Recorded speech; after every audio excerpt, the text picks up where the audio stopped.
बोंडे याचे अतिशय टप्पुरे आहेत.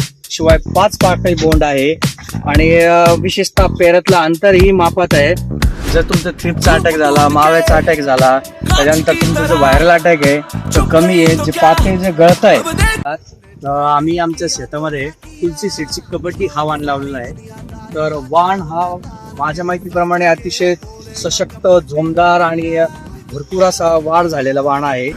बोंडे याचे अतिशय टप्पुरे आहेत. शिवाय 5 पाकळी बोंड आहे आणि विशेषतः पेरातलं अंतरही मापात आहे.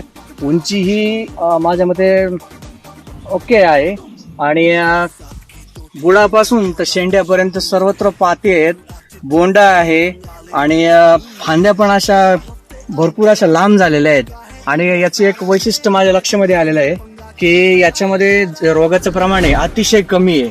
जर तुमचा थ्रिप्सचा अटॅक झाला, माव्याचा अटॅक झाला, त्याच्यानंतर तुमचा जो व्हायरल अटॅक आहे तो कमी आहे. जे पाते जे गळत आहे, आजची समस्या जास्त आहे, पण या प्लॉटमध्ये पातेगळ ही अतिशय कमी झालेली आहे. माझ्या माहितीप्रमाणे अतिशय छान, सुंदर आणि परत परत लावण्यासारखं वाण आहे.